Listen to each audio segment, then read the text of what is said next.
de choses. Je vais commencer par me présenter, hein. Je pense que je connais déjà pas mal d'entre vous, pas tout le monde.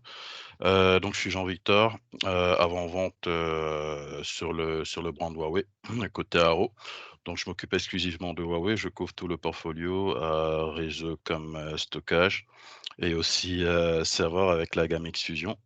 Donc, pour tous vos besoins d'accompagnement, qualification de besoins, et autres, surtout n'hésitez pas à me contacter si vous vous posez des questions par rapport aux solutions Huawei ou, si vous avez un quelconque doute, si la solution peut répondre aux besoins, on est là pour ça. Il y a moi et ma collègue Fatoumata qui, s'occupe de la partie IP, et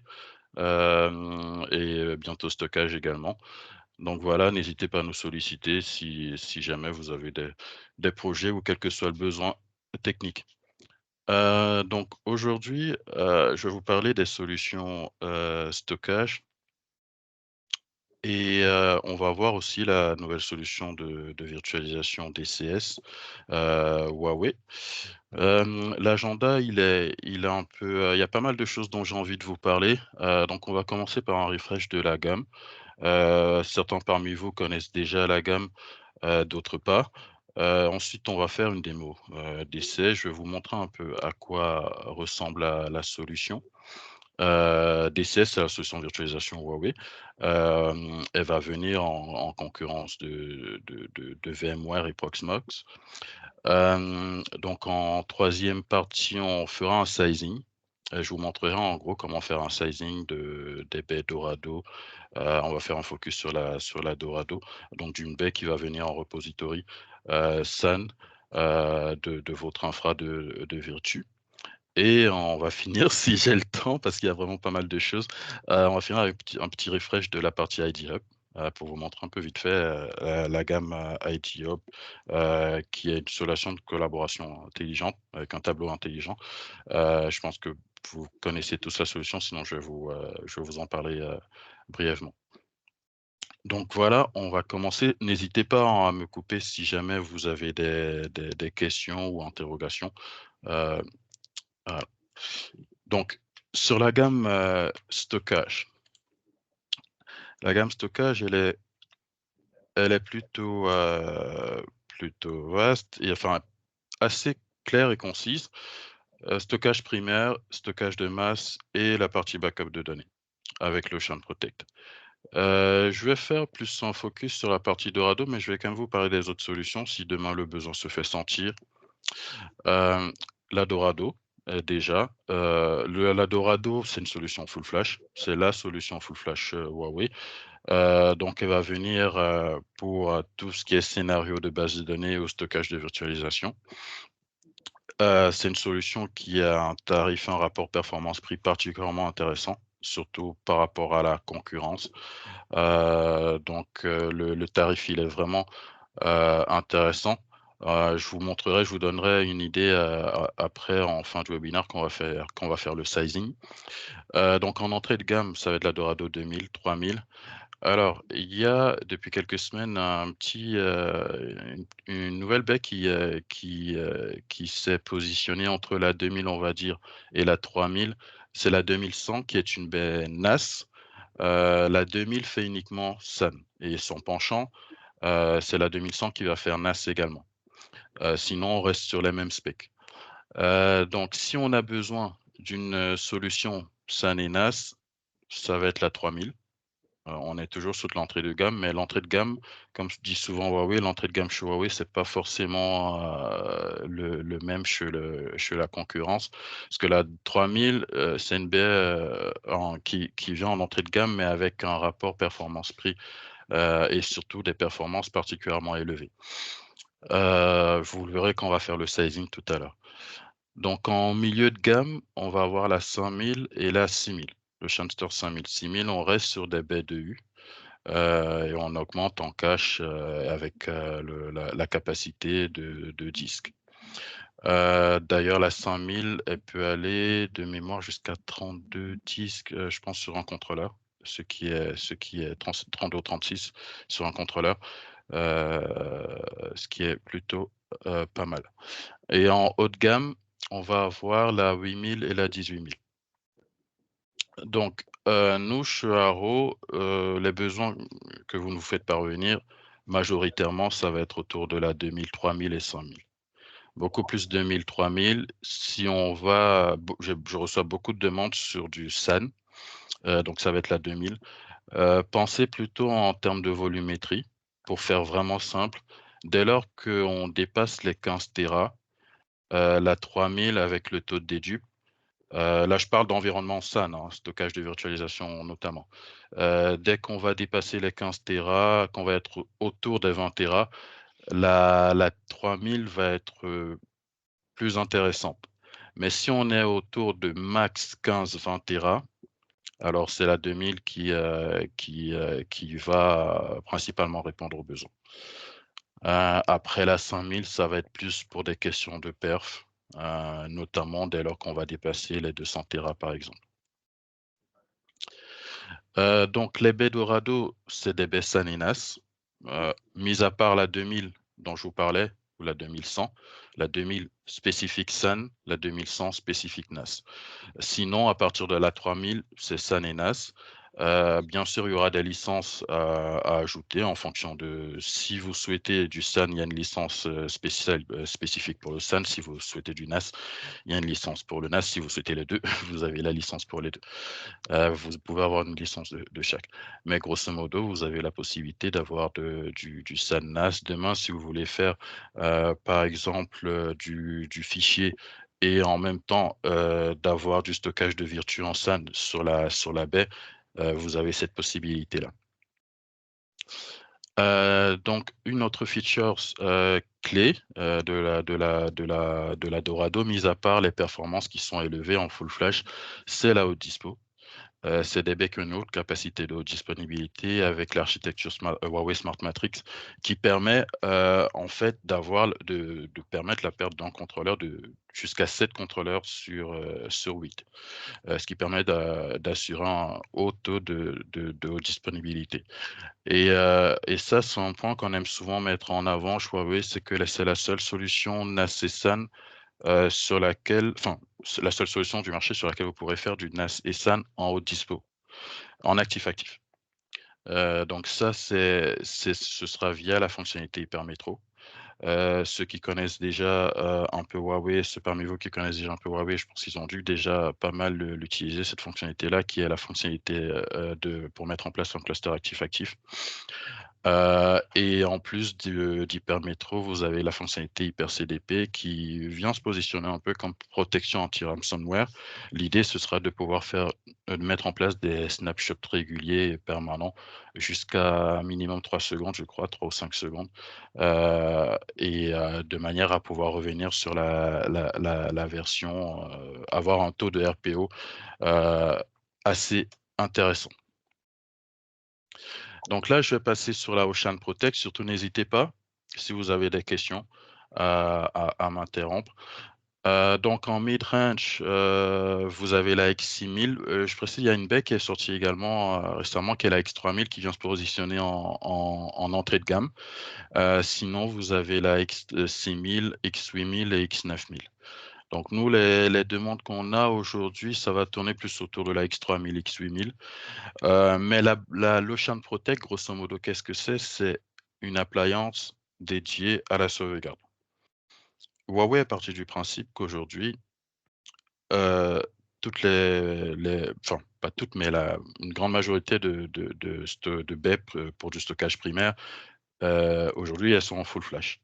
Donc, dès lors que vous faites votre sauvegarde de votre baie full flash vers une baie hybride qui va avoir du stockage HDD ou par HDD, par SSD, vous allez avoir un impact au niveau de vos performances. Donc l'idée, c'était de proposer un stockage secondaire avec du full flash, idéalement pour maximiser les performances.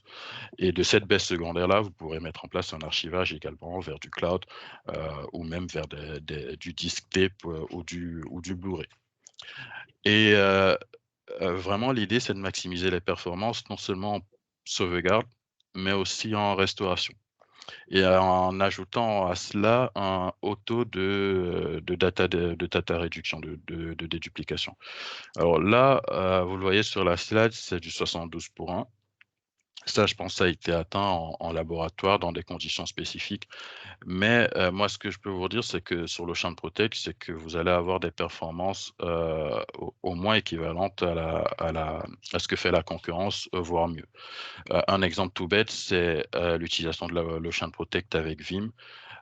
Aujourd'hui, si ceux parmi vous qui utilisez Vim, vous avez certainement peut-être un taux de dédupe qui est mis en place.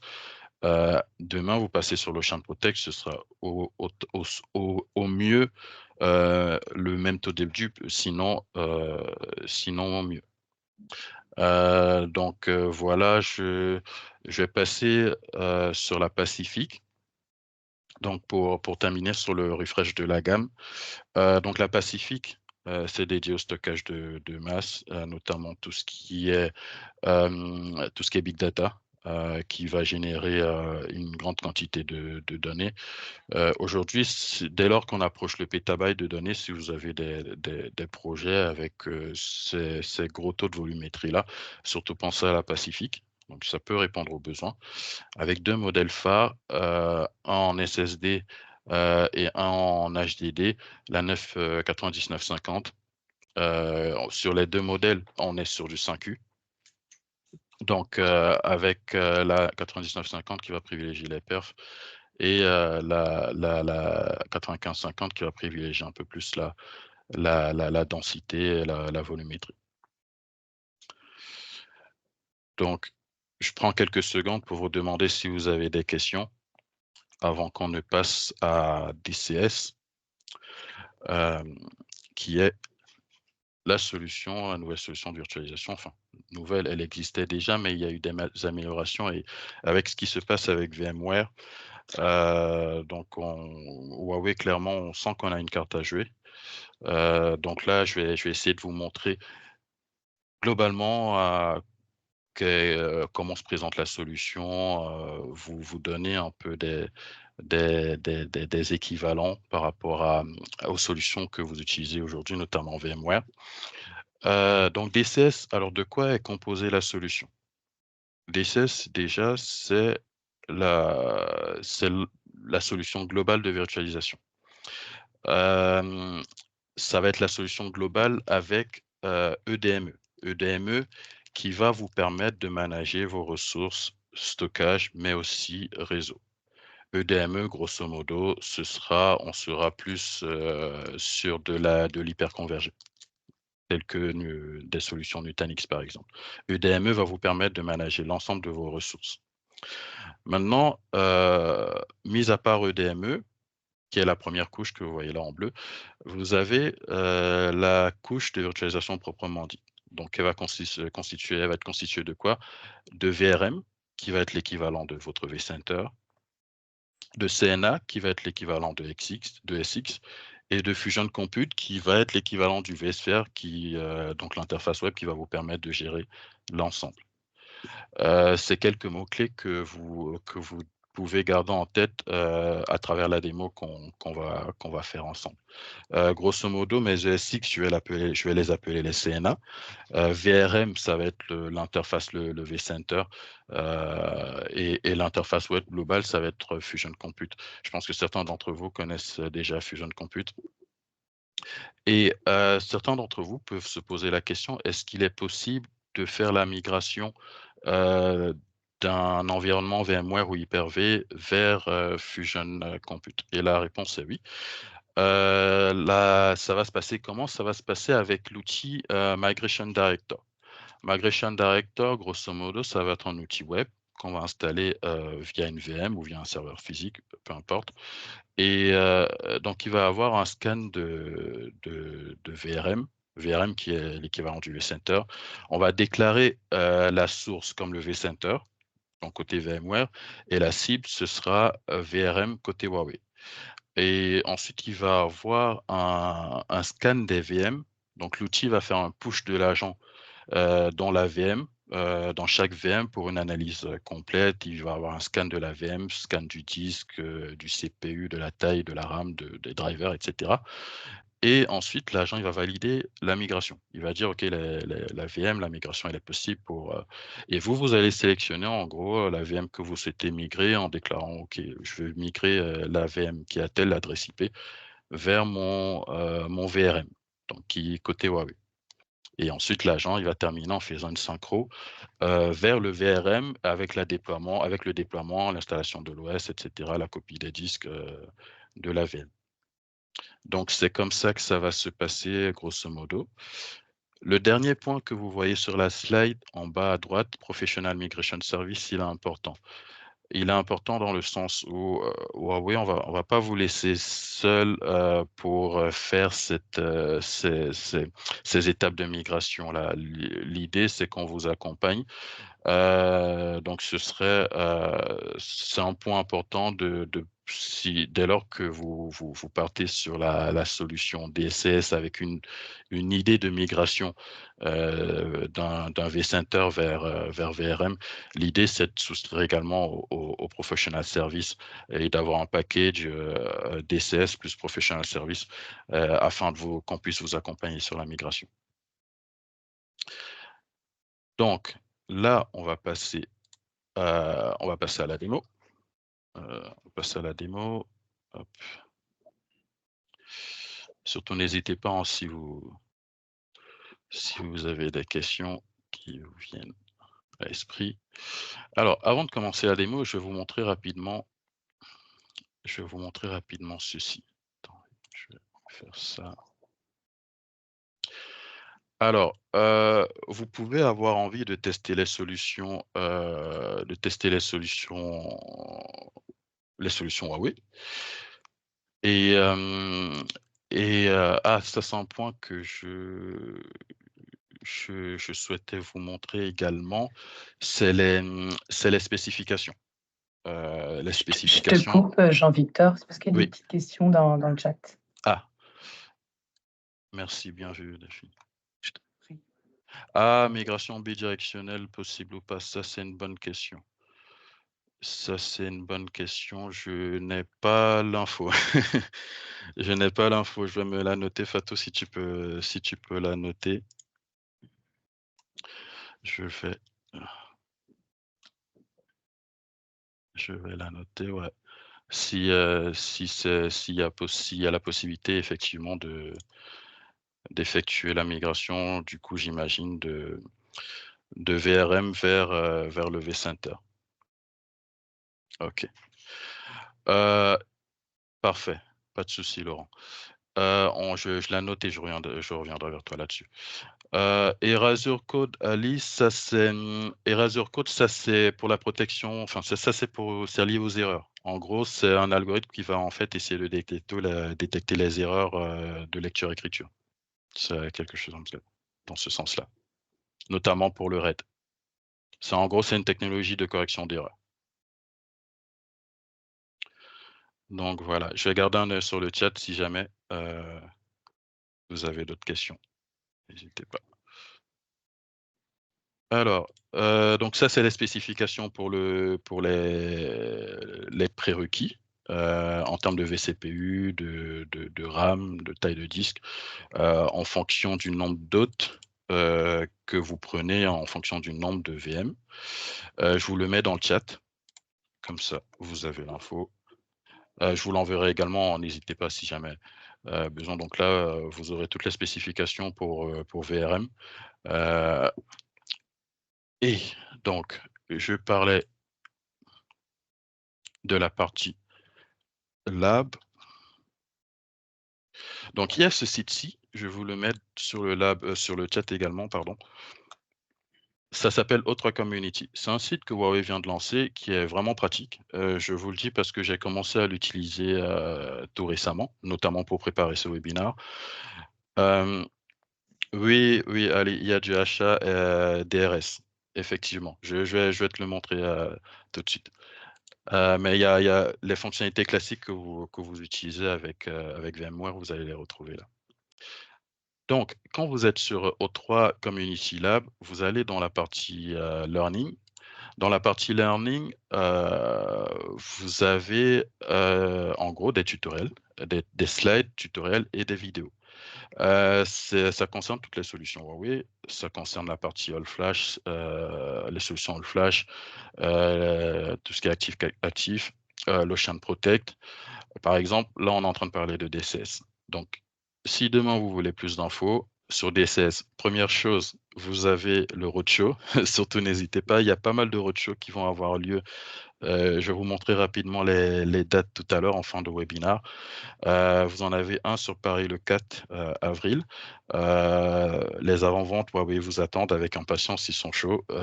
Donc, surtout, n'hésitez pas. Sinon, à part le roadshow ou après le roadshow, vous avez la possibilité de passer par le O3 Community, le site.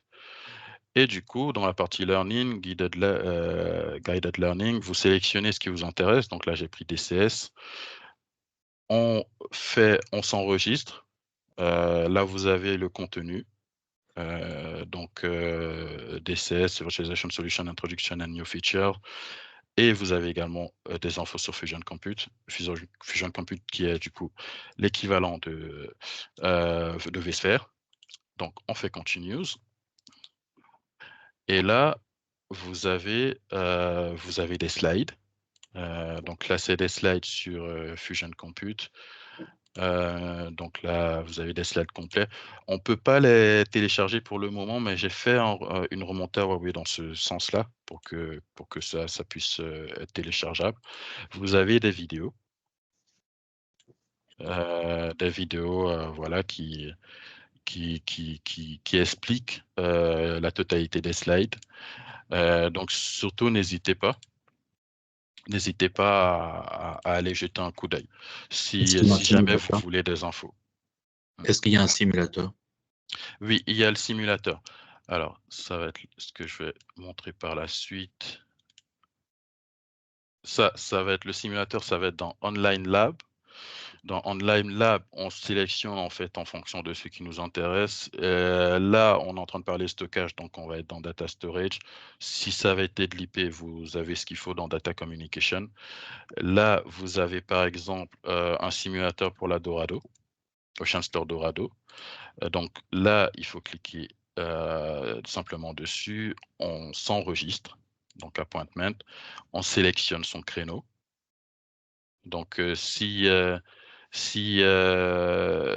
ne peut pas sélectionner, c'est parce que c'est déjà réservé.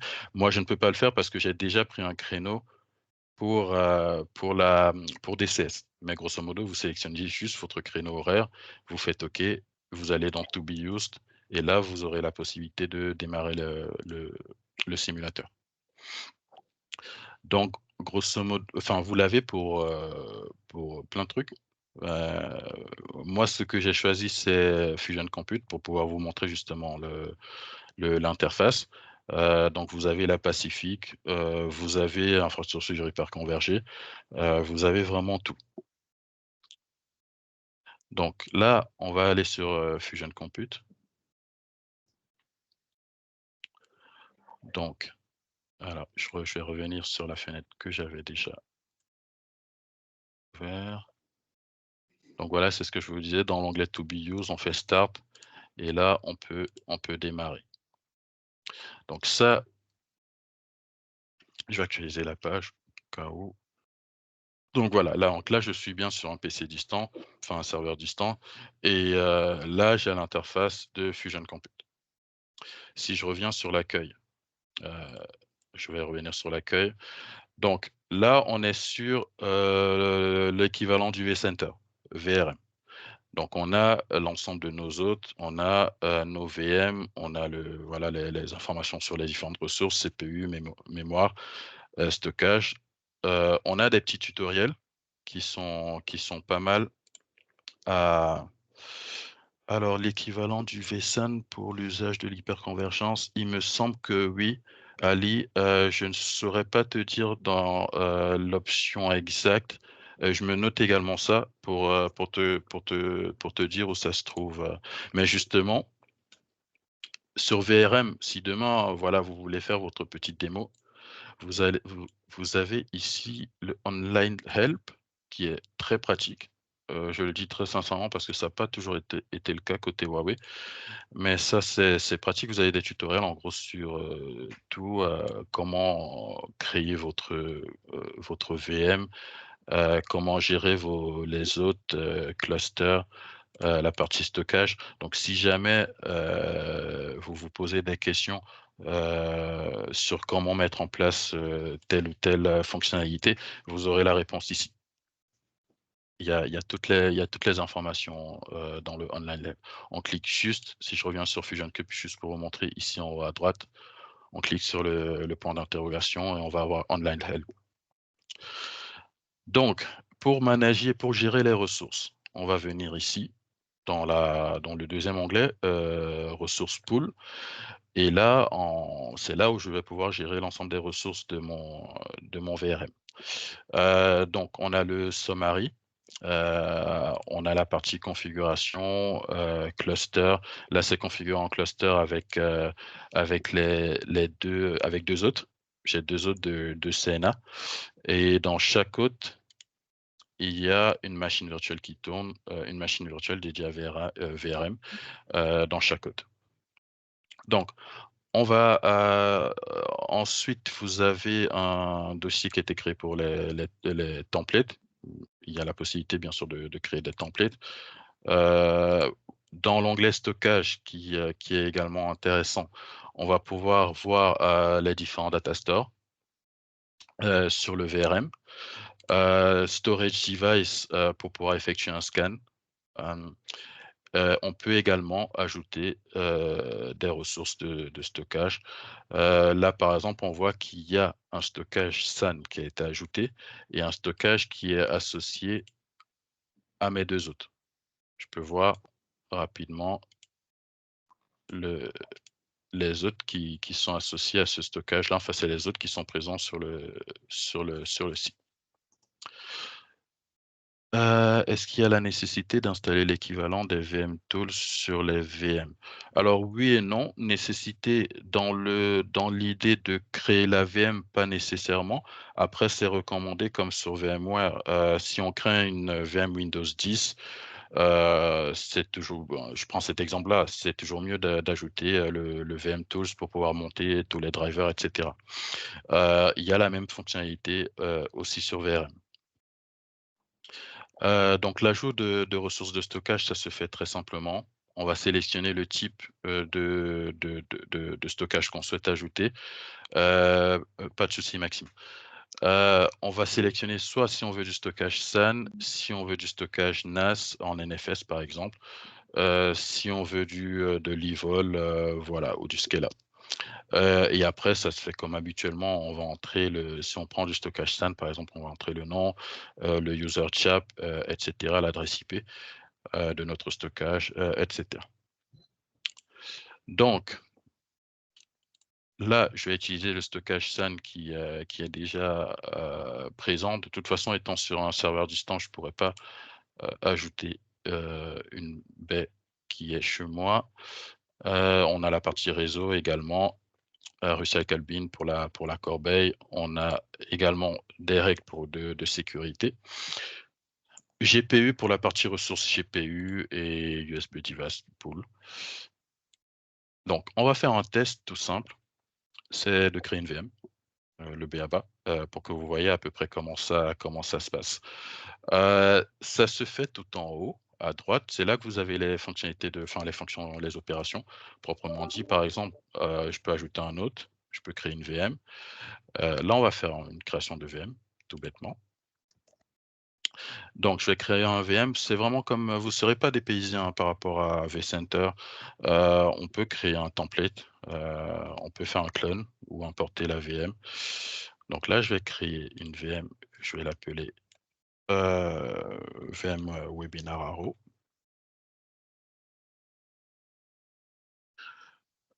Je vais la laisser sur le site, sur mon cluster de management, et je vais prendre une VM Windows 10. Dans Next, je choisis mon data store. Je vais prendre mon data store SAN, qui est celui-ci, le S. Next. Ensuite, je vais laisser les fonctionnalités hardware par défaut, CPU, mémoire. Carte réseau, c'est pas indispensable pour la démo. Et dans la partie options, je voulais vous montrer la partie VMware Tools, mais je crois que c'est après. Enfin, VM Tools. Et voilà, je fais OK. Petit récapitulatif. Je fais OK. Et là, il va me créer ma VM, pardon.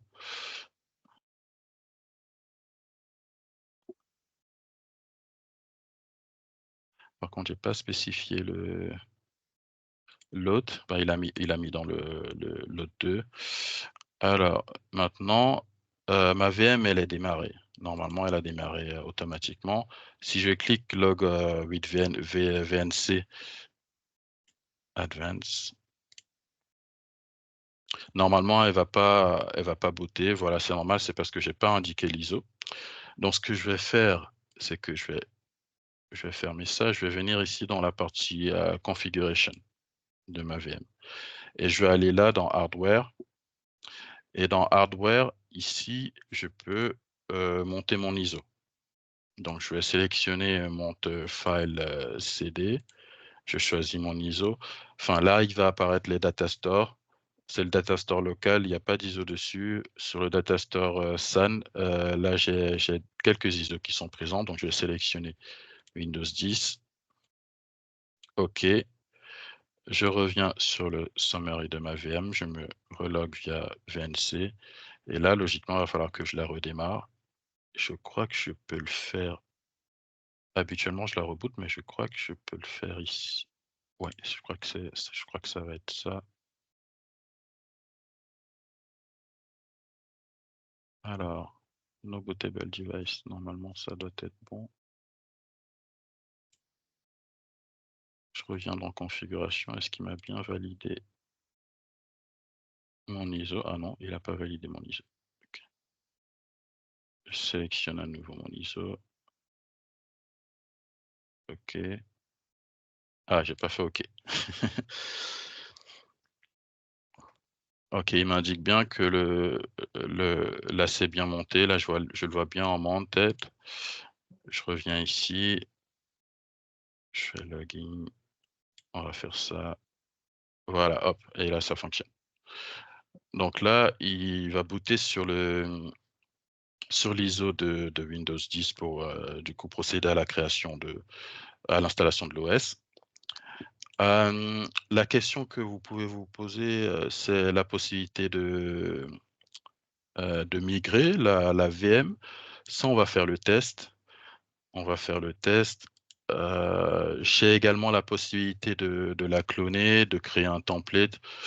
Là, c'est grisé, mais je pense que c'est parce que ma VM est en cours. De mémoire, il faut la stopper pour que je puisse faire la conversion. Et les fameux tools, tu posais la question, Maxime, donc ils sont ici.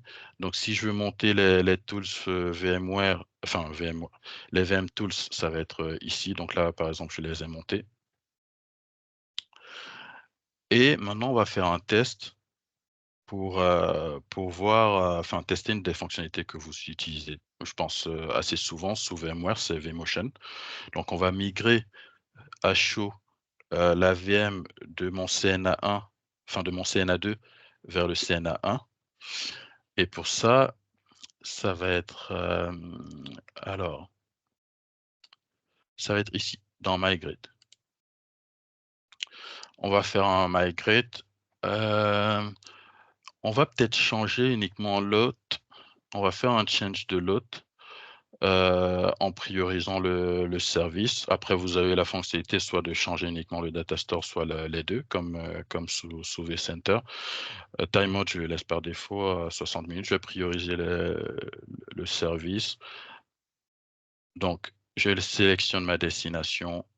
Ça va être logiquement le CNA1, vu que ma VM est dans le 2. Je fais Next. Pendant ce temps, ma VM, elle est toujours en cours.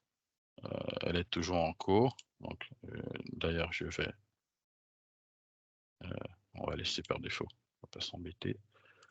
Je vais lancer l'installation comme ça pour qu'elle puisse tourner avant de lancer la migration.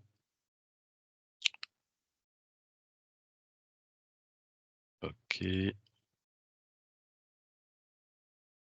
Next.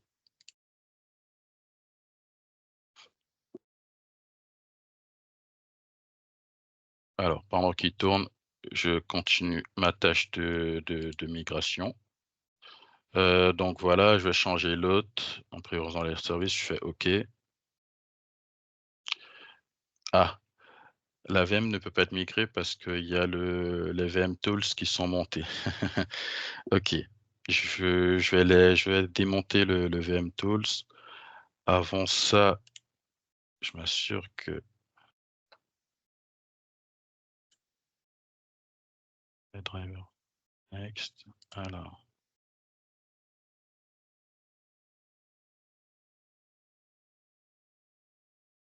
je vais juste lancer l'installation de l'OS avant de faire ma migration.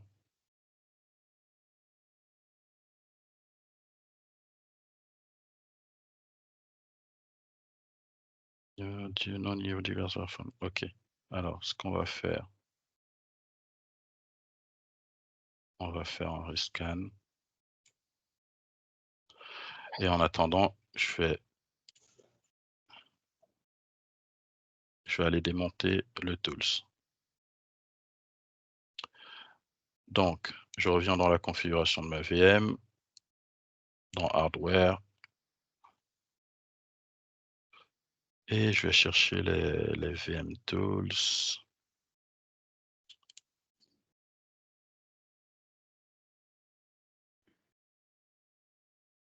Je peux le faire directement d'ici, Unknown Tools, voilà. OK. Et je vais relancer ma migration.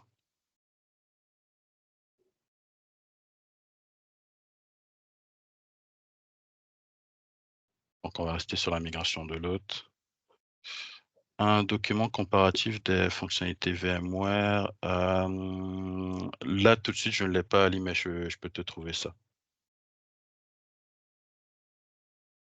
Alors, Frédéric, le drag and drop pour la migration. Le drag and drop. Alors, il va falloir que tu m'éclaires un peu plus. Quand tu dis drag and drop, c'est sélectionner la VM pour la... Sélectionner la VM et la transférer vers le CNA1 sans faire d'aller Ah 3-4 clics. Oui, effectivement, je l'ai pas testé. Je l'ai pas testé, celle-là. Ah dommage, je viens juste de la lancer. Je viens juste de lancer la migration.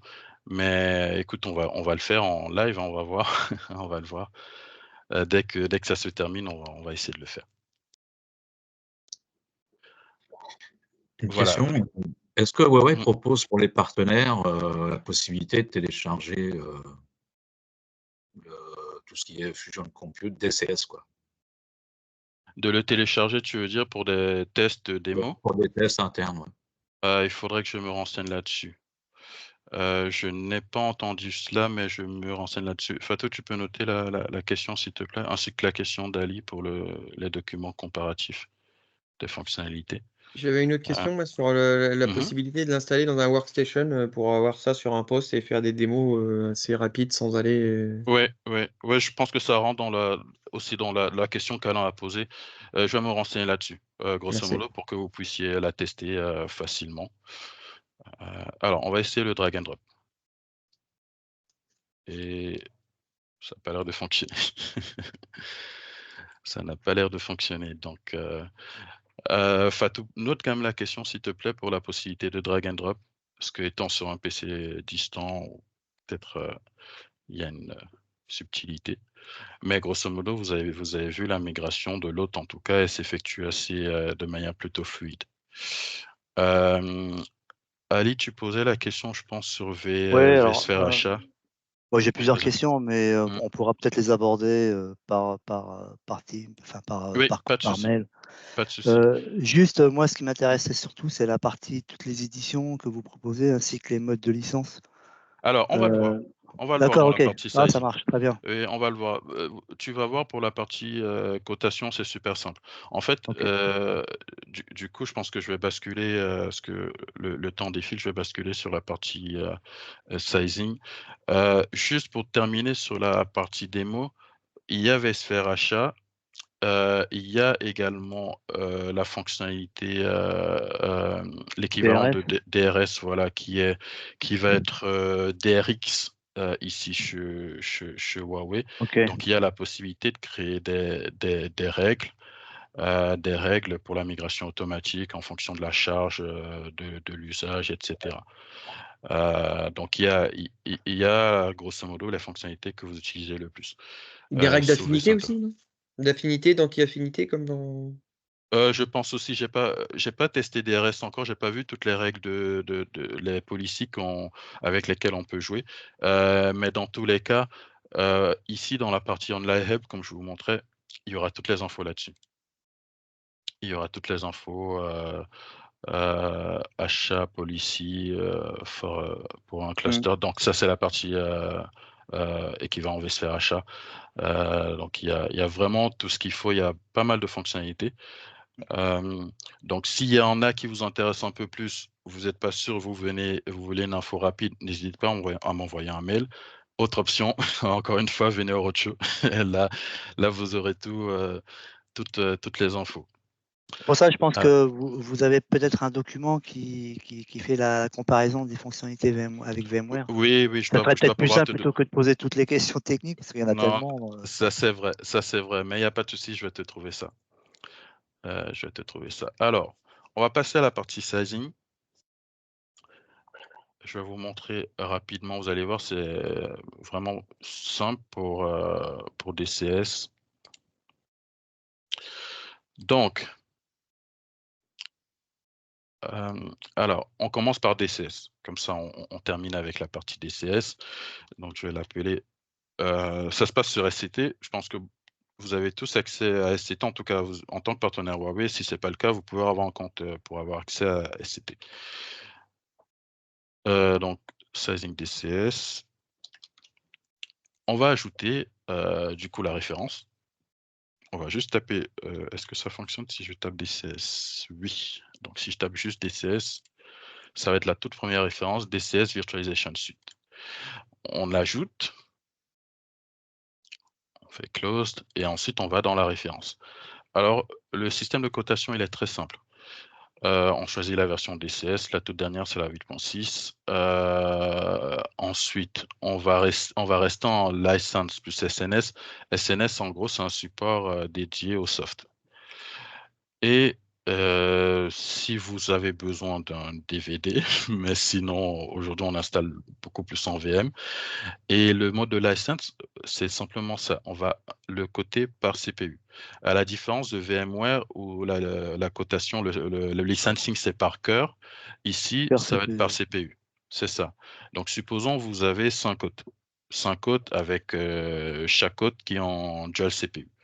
Ça va faire 10 CPU au total. Donc, on va ajouter 10, tout simplement. On ajoute également l'année, si on veut, du coup, l'année pour le SNS, donc pour le support. Si on veut 5 ans, on met 5 ans et c'est tout. On va dans config result pour checker, voilà. Et on va avoir DCS, donc par CPU, pour 10 CPU, et la licence pour le support. Donc 10, pareil. Faites pas attention au prix là, qui est le prix public sans les discounts. Bon, après, vous pouvez le prendre comme référence pour avoir une idée du tarif, mais bien sûr, si vous nous faites une demande de cotation, il y aura vos discounts dans le devis. Alors, qu'est-ce que comporte DCS? Important. Qu'est-ce que vous aurez dans votre licence? Vous allez avoir Fusion Compute, donc l'équivalent de vSphere, eBackup. eBackup, c'est la solution de sauvegarde des VM. Et UltraVR. UltraVR, c'est une solution de remote disaster. Voilà. Donc, grosso modo, vous allez avoir la partie Fusion Compute avec eBackup. Et le lien SCT dans le chat, oui, bien sûr, Maxime. Alors, normalement, c'est celui-ci. Voilà, c'est ça. Dès lors que tu as un compte partenaire Huawei, tu peux y accéder. Là, Ça il y a marche. les suites Advance et Platinum. Il existe des Oui, suites un peu plus, on va dire, PME, enfin PME, petite PME, type non, Essential pas, Plus. non, pas Non. vraiment. Après, je pense que justement, Huawei a voulu simplifier au maximum le licensing comparé à ce qu'on voit aujourd'hui avec VMware. Après, en vrai, niveau tarif, je pense que ça va être ultra compétitif par rapport à ce que vous avez aujourd'hui. Si on part sur la suite Platinum, Platinum, il me semble que c'est exactement pareil, mais c'est avec EDME en plus. EDME, ça va être comme je vous ai dit, c'est la couche hyperconvergée qui va vous permettre de gérer non seulement les ressources stockage, mais également les ressources réseau. Mais Mais grosso c'est un modo, là. vSAN en fait. EDME, c'est un vSAN. Non? Oui, oui, en quelque sorte. En quelque sorte, oui, je crois que tu vas avoir la fonction vSAN également avec EDME. Oui, à vérifier, je vais me noter ça. Si tu peux noter aussi, Fatou, je vais vérifier ce point-là, mais il me semble que ouais, ça va être ça. Et donc, vraiment, c'est aussi simple que ça pour côté DCS. Une fois que vous avez fait ça, vous nous partagez simplement, ou vous me partagez à moi ou à Fatou votre BOQ. Il faut juste ajouter l'adresse mail. Vous envoyez et je vais revenir vers vous avec votre tarif, votre prix d'achat. C'est vraiment aussi simple que ça. Tout à l'heure, Alors, excuse-moi, tout à l'heure, tu mhm. parlais de l'outil, enfin de l'outil, oui, de l'outil, ou du moins la méthode de migration pour Oui, passer à de Migration VMware. Director. C'est quelque chose qui est payant, ça, ou Non, non, c'est... non, c'est gratuit. Non, non, D'accord. c'est gratuit. Pas de souci. C'est plus du coup le service de professionnel pour l'accompagnement qui va être payant, Qui n'est qu'il pas inclus, faudra. là, de service Non, il n'est professionnel. pas Donc, inclus. Non, non, d'accord, ok. effectivement, il n'est pas inclus. Ça, une fois que vous me partagez, supposons demain vous voulez, vous faites votre sizing pour, je dis au hasard, une vingtaine de CPU. Vous m'envoyez vous me faites le partage de SCT. Surtout, important, s'il vous plaît, envoyez-moi un mail également quand vous faites un partage en parallèle. Donc, quand vous faites le partage, le système, il envoie un mail automatique, mais envoyez-moi un mail quand même parce que si je suis en formation ou je sais pas sur un event, je suis pas dispo, vous allez pas savoir, vous allez pas recevoir mon out of office. Donc, une fois que moi j'aurai reçu votre partage BOQ, je vais ajouter le service, le professional services avec l'aide de Huawei pour du coup vous donner le tarif pour l'accompagnement. Donc, je vais également du coup passer sur la partie sizing de la Dorado. Si vous avez d'autres questions, vraiment n'hésitez pas, hein, soit vous le mettez là maintenant oralement ou dans le chat. Si j'ai la réponse, tant mieux. Si je ne l'ai pas, je note et je reviens vers vous. Ou sinon, venez autre chose. Donc, Create Solution. Donc là, on va voir le sizing de la Dorado. On va dans Create Solution. Il faut bien faire Create Solution. Si je reviens en arrière, tout à l'heure, j'ai fait Create BOQ. Donc pour créer mon BOQ, et j'ai ajouté directement la référence. Sinon, pour le sizing des baies de stockage, ça va être Create Solution. On peut le faire en Create BOQ, mais au moins avec Create Solution, vous avez les infos de perf et de volumétrie. Donc là, on a fait un peu le tour pour la partie DCS. Maintenant, l'idée, c'est de voir sur la bête de stockage que vous allez ajouter à votre VRM, comment ça va se passer. Donc là, on va faire un sizing sur la Dorado 2000 et on va voir aussi la 3000. Donc moi, habituellement, je prends la première option. Donc je viens ici dans Data Storage et je prends la première option Project Capability Evaluation. On peut également le faire en Storage Configuration Wizard, mais pour moi, c'est beaucoup plus... j'ai plus de flexibilité avec Project Capability. Donc je vais faire Next. Donc là, il me lance mon sizer. Ça va être un tout petit peu lent au début, mais il va y arriver, voilà. Donc les V3, on oublie, ça ce n'est plus commercialisé, on va être en V6. En V6, on a la 2000, la 2100 dont je vous parlais, la 2100, c'est uniquement du NAS. La 2000, SAN uniquement. La 3000 qui va faire SAN et NAS. Donc prenons la 2000. Je reçois beaucoup de demandes sur la 2000, vraiment beaucoup. Je dirais limite 60 à 70% de mes demandes sur la... Enfin, 60-70% des demandes que j'ai, la 2000 peut répondre. Même si parfois on va aller éventuellement sur la 3000, mais elle peut répondre à pas mal de besoins. Donc, on va se mettre en 6.1.6, sinon en 6.1.7. Petite information, si vous êtes en 6. Aujourd'hui, depuis la 6.1.6, vous pouvez partir sur 6 disques minimum pour exploiter votre Dorado. Ça fonctionne en 2000 comme 6000. Avant, notamment en 1.5, c'était 8 disques qu'il fallait pour pouvoir exploiter la baie. Donc là, on va être en scène, comme je vous ai dit. Aussi, autre information, depuis la 6.1.6, pareil, la 2000 peut faire effective capacity. Donc, vous pouvez avoir la déduplication. Maintenant, à voir avec les perfs, si ça vaut le coup. Moi, ma recommandation, je vous dis telle que Huawei me l'a dit. Dès lors qu'on veut faire de la dédup, notamment pour les perfs, c'est mieux de partir sur la 3000. Donc là, je vais rester en physical capacity. Soit Fiber Channel, soit SCSI. Je vais prendre SCSI. Je vais rester en taille de bloc de 8K, latence 1 milliseconde. Ensuite, je passe dans Disk Configuration. Et là, je vais sélectionner en fait la taille des disques qui m'intéresse. Alors, sur les disques d'1.92, il y a un bon discount en cours. Donc, privilégiez ces disques-là pour la Dorado 2000. Après, si par rapport à la volumétrie que vous souhaitez, on voit que c'est plus intéressant de partir sur du 384, on partira dessus, il n'y a pas de souci. Du coup, si je prends les 1.92 et que, supposons, l'utilisateur il me dit je veux 15 Tera. Du coup, je vais partir, allez, 8, on a 736.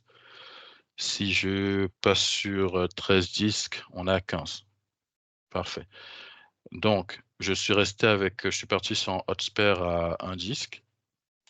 15 en brut, là. Non. Oui, c'est en physical capacity, c'est en brut. Oui, c'est ça, c'est sans dédup. Là, il n'y a pas de dédup. Il n'y a pas de dédup. On va voir avec la 3000, la dédup, comment ça se copie. Donc là, j'ai 15 Tera sans dédup. J'ajoute une carte Smart I/O voilà, en SFP+, de 10 Go. Par défaut, Pardon. oui, vas-y. Désolé, juste en passant par le SCT, là, du coup, la volumétrie, elle est garantie ou pas? Alors là, en physical, oui, elle est garantie. OK. Là, j'ai pas de dédup. Donc oui, c'est une volumétrie garantie que tu D'accord. auras. En fait, je pose la question parce que pour être tout à fait honnête, il y a eu, on a eu 2 commandes différentes, enfin pour 2 clients différents, qui ont 2 Dorado et en fait, Mmh. on a quasiment 1 téra d'écart entre 2 specs, strictement identiques et après échange avec le support, Huawei, en gros, en fait, on a conclu que c'était carrément les disques, en fait, avec les composants et cetera qui étaient, différents. Et il y avait, et le résultat, c'est 1 téra quasiment d'écart et à ce prix-là, bon, on commence à compter les téras, quoi. Ah oui, je crois que j'ai suivi ce souci-là. C'est Nitem, c'est ça? Ouais, ouais, tout à fait, ouais. Oui, j'ai suivi j'ai Donc,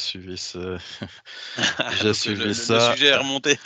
Oui, non, le sujet est remonté. Après, j'ai pas tous les détails, j'ai pas tous les éléments. J'ai cru comprendre que c'était suite à une mise à jour, un truc comme ça. Alors, je sais pas si, comme tu le dis, alors du coup, c'est peut-être les specs des disques qui n'étaient Bah, pas au point, après c'est ça?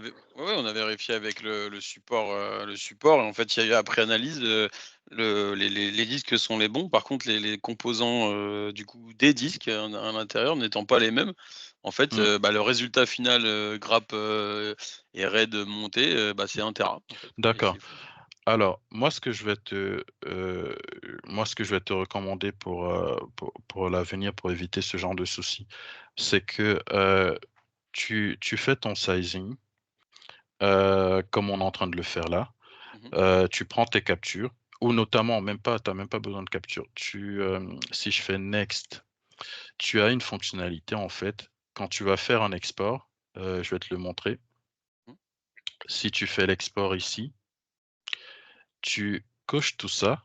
notamment, attends, il m'a mis une erreur. Je vais juste revenir et prendre du 384 parce que, voilà. Faut générer le device, je crois. Ouais. Ouais, en fait, c'est parce que les 384, les 1.92 ne sont pas actuellement disponibles sur SCT. Du coup, il met une erreur dessus. Mais tu coches tout ça, Evaluation Principal, Quotation, tu fais Next et ensuite tu les exportes. Ça va en fait t'exporter un fichier et dans ce fichier-là, tu auras ceci. Attends, je vais te montrer en faisant Finish Design. Et là, ouais, il faut faire Generate Device. Et tu vas voir en fait, parce qu'il va te donner des informations liées à la volumétrie. Ouais. Ici, dans Project Features, tu vas avoir des informations. Voilà. Ici, tu as ta volumétrie et tu as les perfs. Après, les perfs, c'est une estimation, mais la volumétrie, normalement, c'est celle que tu dois avoir. D'accord. Tu as toutes les infos là, la taille du disque, le nombre de disques, le RAID, la taille des, la taille de ta volumétrie et la taille du host pair. Ok. Donc normalement, avec ce fichier-là, tu es tranquille. Ok. Il devrait pas avoir de soucis. Les performances encore, c'est une estimation, ça peut varier en fonction de l'infra et autres, mais le débit, normalement, il n'y a pas de souci Ouais, la de ce volumétrie. côté-là. Ok. Ouais. Ok, entendu. Merci Mm. pour ça. Ça marche. Et donc, une fois qu'on a fait ça, on va pour finir le design. Du coup, là, j'ai généré la référence. Donc, quand je vais sur ma référence, vous allez voir, il va reprendre exactement ce que j'ai entré. Donc, là, du coup, je suis passé sur le disque de 384.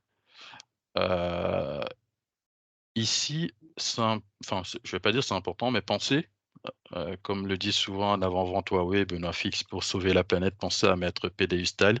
Pourquoi? En fait, parce que ça évite qu'il vous envoie les deux types de câbles. Et aujourd'hui, ce dont on a besoin, surtout que c'est des becs qui habituellement vont en data center, ce dont on a besoin, c'est du PDU Style. Cache, mettez toujours la valeur du cache la plus élevée. Réfléchissez pas, mettez la plus élevée. La différence de prix, elle est très faible. Donc 128 ici. Donc il a repris les infos de mon sizing. Il est parti sur une carte Smart I/O, 13 disques de 384 et 384 et il est parti. Ici on va ajouter les câbles fibres. 3 mètres, c'est largement suffisant habituellement. Et la licence SAN Advance. Après, si vous n'avez pas besoin d'hypermétro et que vous voulez jouer sur le prix, vous pouvez vous mettre en basique. En fait, la différence, ça va être, je vais mettre ici, la différence, c'est qu'avec la licence SAN, vous n'avez pas hypermétro. Avec la licence SAN Advance, vous avez hypermétro et hyper CDP. Donc, si vous souhaitez pas, si c'est juste pour une seule baie, vous souhaitez pas faire d'hypermétro et l'hyper CDP, bon, c'est pas super important pour vous. Vous pouvez vous mettre en basique. Vous avez toutes les autres fonctionnalités, SmartIN, Device Manager, etc., les fonctionnalités d'hyper-réplication, sans hypermétro, hyper CDP. Et si vraiment le client il est tatillon, vous pouvez, vous dites, vaut mieux partir sur hyper CDP pour avoir quand même la push de protection anti-ransomware. Vous vous mettez en basique et vous activez juste hyper CDP ici. Mais ça, c'est vraiment pour si vraiment le client il est un peu tatillon sur le tarif. Sinon, vous embêtez pas, mettez-vous en licence SAN Advance. Et donc, une fois que c'est fait, on va aller dans le ajouter du support. On-site standard, donc en J+1, sinon première en 4 heures. On peut mettre 5 ans, on peut aller jusqu'à 6. Et dans le config result, vous allez avoir le détail de la configuration. Alors, je vais faire une petite modif, juste pour vous donner une idée, parce que c'est une question que j'ai souvent. Une idée sur le tarif. Je vais faire une petite modif, je reviens sur mon sizer. Je vais partir sur une volumétrie utile sans dédupe de 20 Tera. Donc là, on va se mettre En 10, 21, partons sur Excuse-moi, 9. je vois Oui. Red TP là, c'est combien de disques minimum ça? 3 disques. D'accord. 3 disques pour le Red TP. Merci. Yes. Donc là, on va se mettre en 21 Tera pour avoir une idée du tarif. Je vais devoir régénérer le BOQ, il me semble. Reset et régénère quotation. Okay.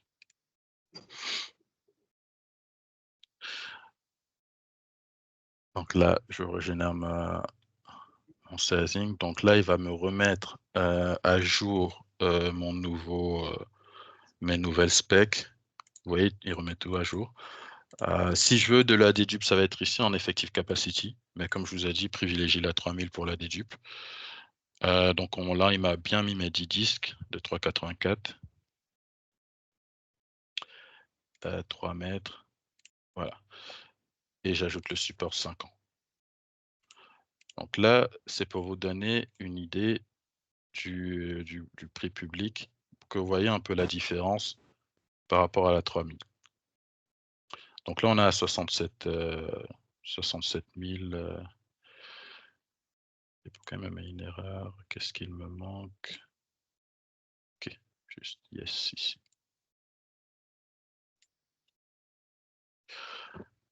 Voilà, donc là, j'ai ma configuration 2000 qui est OK pour 20 Tera. Donc ça, c'est une configuration typique pour 20 Tera avec une carte Smart I/O et 10 disques de 384 en RAID 6, hot spare, un disque. Donc ce que je vais faire, je vais la mettre de côté en générant un BOQ. Donc là, on est sur le sizer, mais il va du coup générer un BOQ avec du coup l'ensemble de mes specs. Voilà, view detailed. Voilà, donc là, mon BOQ est généré et je vais modifier le nom. Donc ça, ce sera mon BOQ pour la Dorado 2000.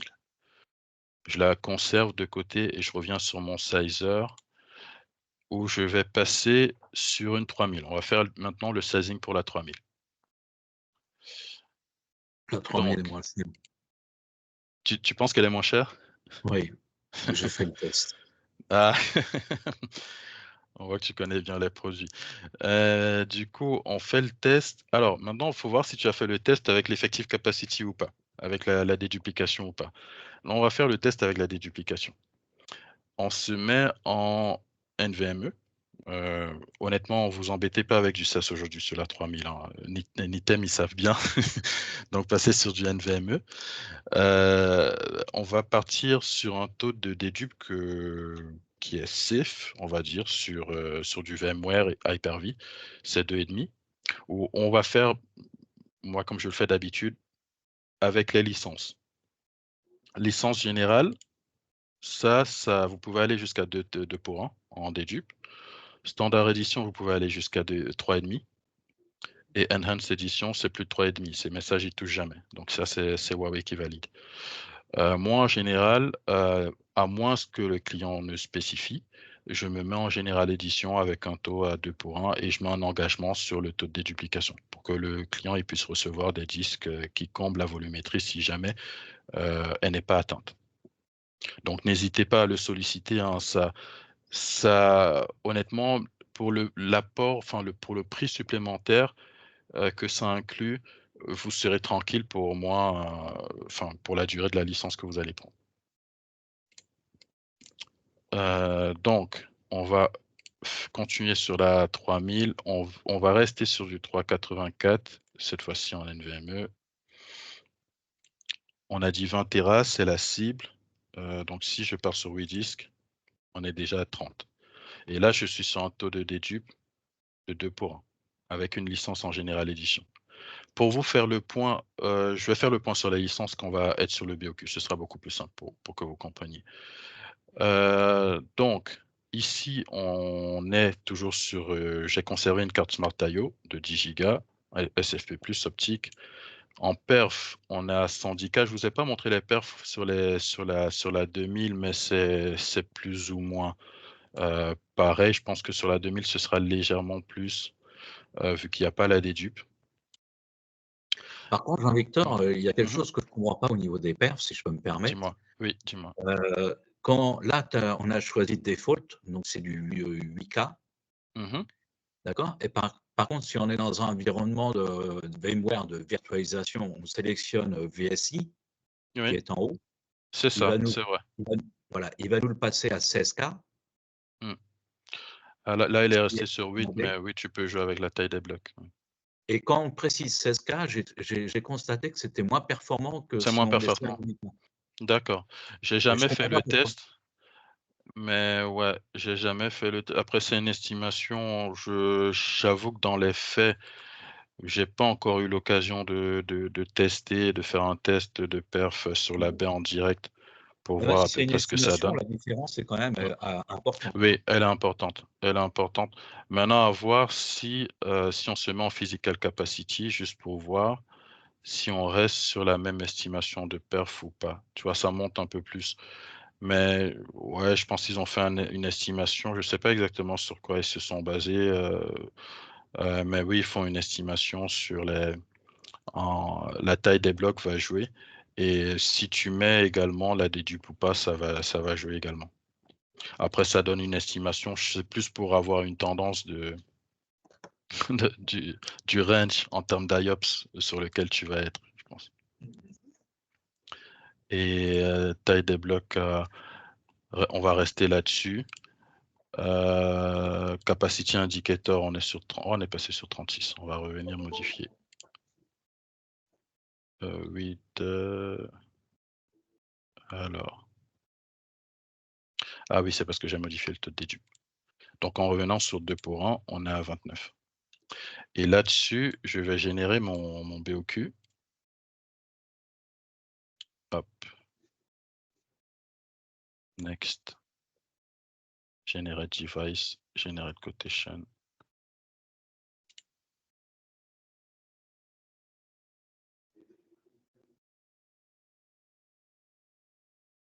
Donc là, il va me générer mon BOQ.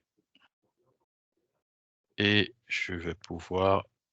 ça, le planning design et service, on n'en a pas besoin, donc vous pouvez l'enlever. Donc là, c'est la baie qui va nous intéresser. Donc on va aller là. On valide les specs par rapport à cabinet. On est en physical capacity et déduplication. Donc là, je prends 2 minutes pour vous expliquer rapidement le licensing pour la partie dédupe. Alors, comment ça se passe? Soit on part sur un taux de déduplication fixe. Ça va être l'effective capacity. Et là, je vais entrer un taux de dédupe fixe. Ça peut être 2,5 par exemple. Et dans ce cas de figure-là, la licence que je vais avoir va me permettre d'aller jusqu'à 2,5, mais pas au-delà. L'algorithme, il va pas aller plus loin. Oui, mais elle est garantie. Si je mets la garantie, oui. Si je mets la garantie des disques, oui. Enfin, si je mets la garantie des disques et que ton algorithme il ne monte pas jusqu'à 2,5, là, Huawei, ils vont te fournir les disques pour combler la volumétrie manquante, les disques physiques. Ça, c'est vraiment important en fonction du client. Voilà, si vous vous engagez sur un taux spécifique et que bon, si vous avez un doute, n'hésitez pas. Soit on peut faire un point ou un POC avec Huawei, soit voilà, prenez l'engagement. Comme ça, vous êtes tranquille.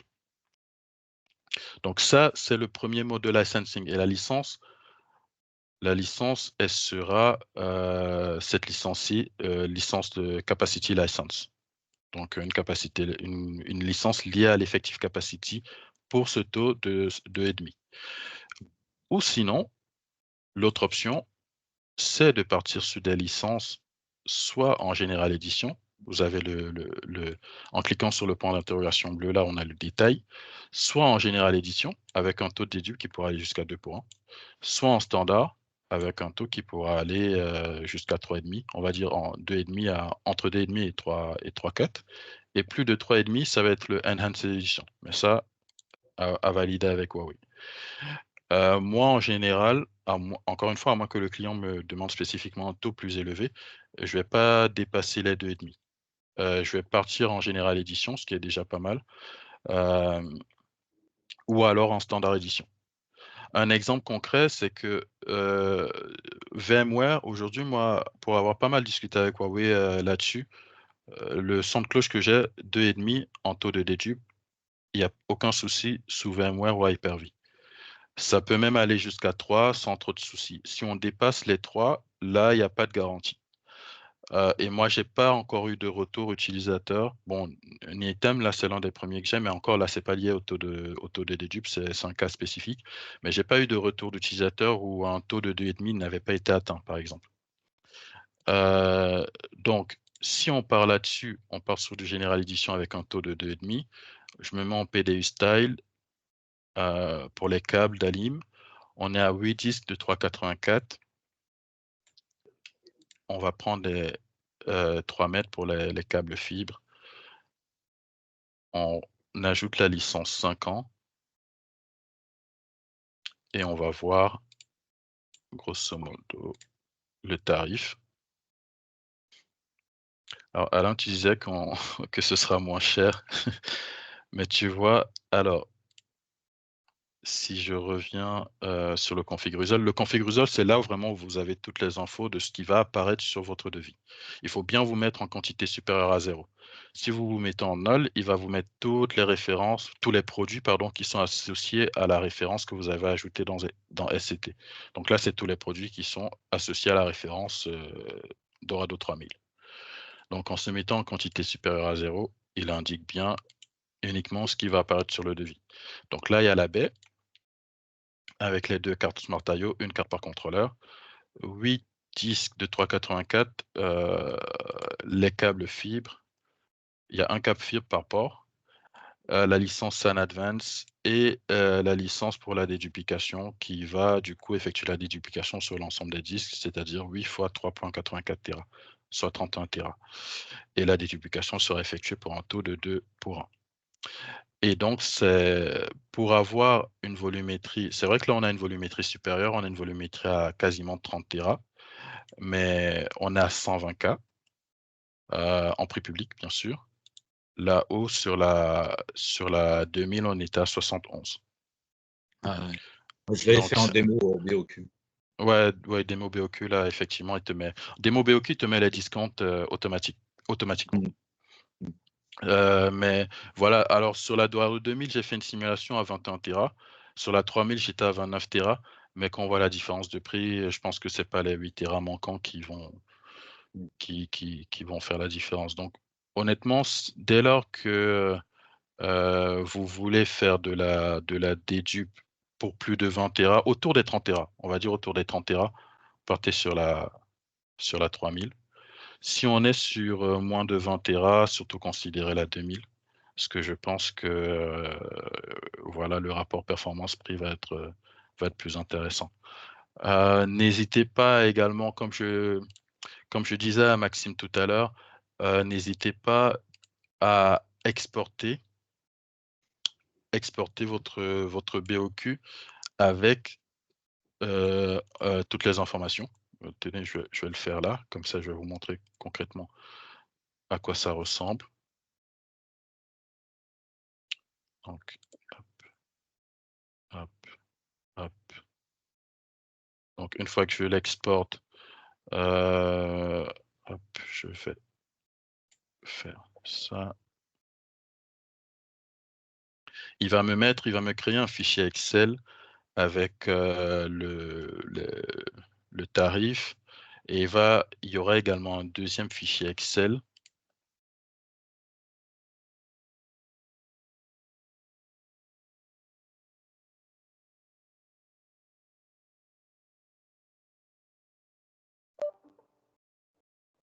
Voilà, alors on a 2 fichiers Excel. On va commencer par celui-ci. Il va regrouper l'ensemble de ce qu'on aura sur le devis. Dans l'onglet Summary, on a le montant global. C'est un fichier Excel que je vais souvent vous envoyer. pour que vous ayez une première idée du prix. Donc, encore une fois, faites pas attention au prix, c'est le tarif en prix public. Et ensuite, il va y avoir exactement ce que je vous montrais tout à l'heure dans le config result, label, les disques, les licences, etc. Donc ça, c'est là où vous allez avoir votre prix. Enfin, quand je vous l'envoie, bien sûr. Ensuite, il y a ce fichier-ci. Et c'est le fichier dont je crois que c'est le fichier dont je parlais. Alors, est-ce que...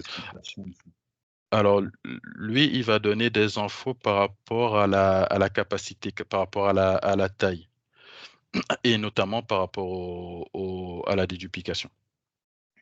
Donc ça, c'est un fichier qui peut être très utile aussi pour calculer la taille finale. Et je crois que c'est ce fichier-ci, le fichier product list, qui va donner les informations dont je parlais. Voilà. Donc, le fichier product list, là, il donne des infos sur la baie, déjà, les capacités physiques de la baie, le poids, etc. Il va regrouper les informations de notre sizing, la taille des disques, le type de RAID, la policy hot spare, et il va surtout nous donner ça. Cet onglet-là, Result Visualization, où on va avoir du coup la taille, la volumétrie en effective capacity, avec le RAID mentionné, la taille des blocs et les perfs, l'estimation des perfs. Donc, n'hésitez pas quand vous faites votre sizing à exporter ces fichiers-là, ou même demain vous passez commande.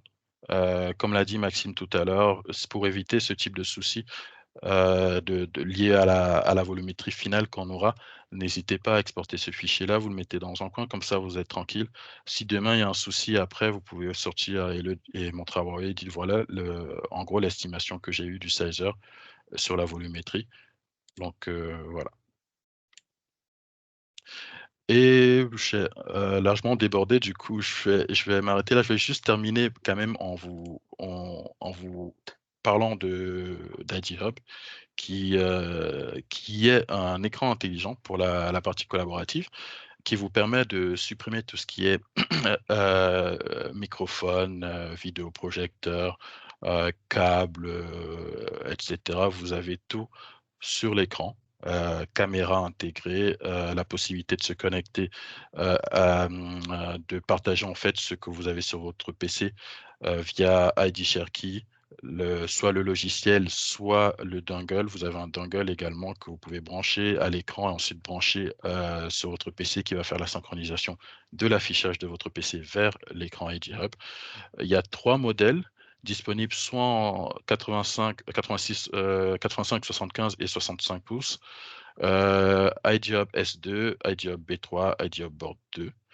Board 2, c'est dédié à l'éducation. La principale différence, ça va être le Board 2, il n'a pas de caméra ni de microphone.